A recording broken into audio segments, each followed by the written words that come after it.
Ito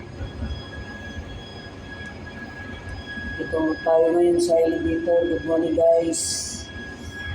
Ngayon, subukan natin ito kung kumana na ba itong elevator natin.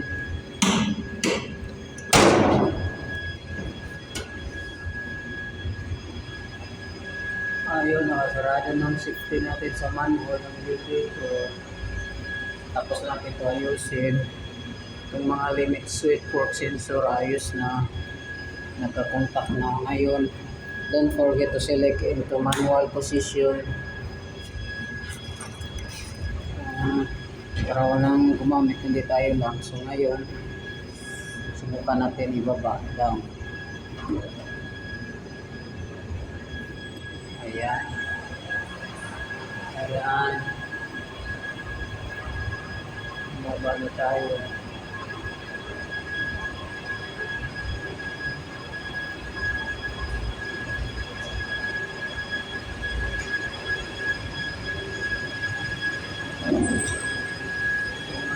Nasa deck number 5 from deck number 11 going down to deck number 5. See, kumana na yung ano natin. Manual. Okay, naglapat na rin yung mga contact dito sa roller switch natin o limit switch. Fork sensor ayos na.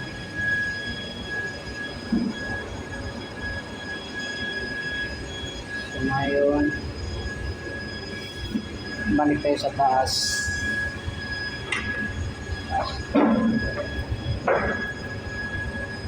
Sulit natin yung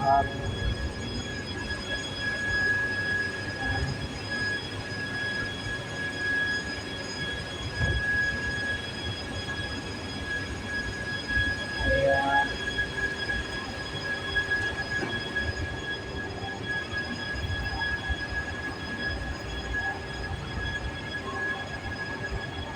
Manual natin, elevator natin. Ayan. Opya. Okay, nandito na tayo ngayon sa deck number 11. So, ayos na to dito, through manually. Gamitin natin yung automatic. Okay. Automatic ops.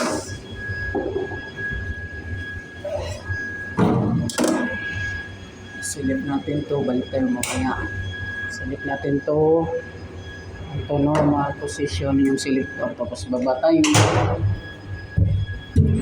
Yun, gamitin na natin automatic.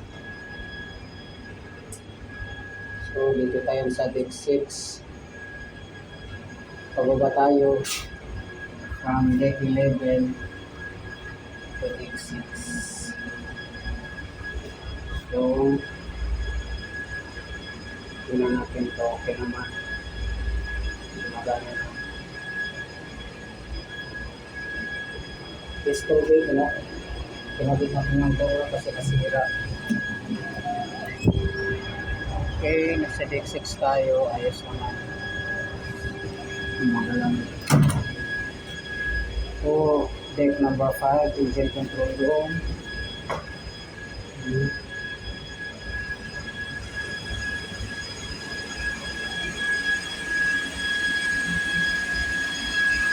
Ayun, gimana? Gimana dito sa tungkol.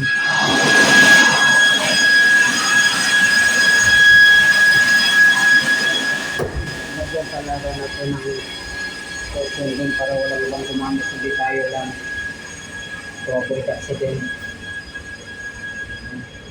Ngayon, pang deck number 5. Deck number 5, floor or going up to deck number 11 or accommodation after deck.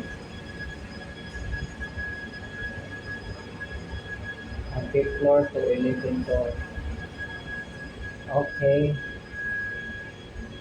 Maayos naman.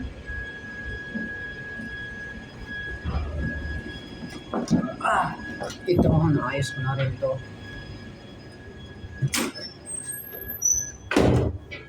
So, lagyan natin yung ano talaga cushion na meron nagtatrabaho. So, ngayon guys, that's all for today. Papunta kami sa Bonad. Tapos Turkey. Kunting araw na lang guys. So, thank you. Sa support. Bye bye.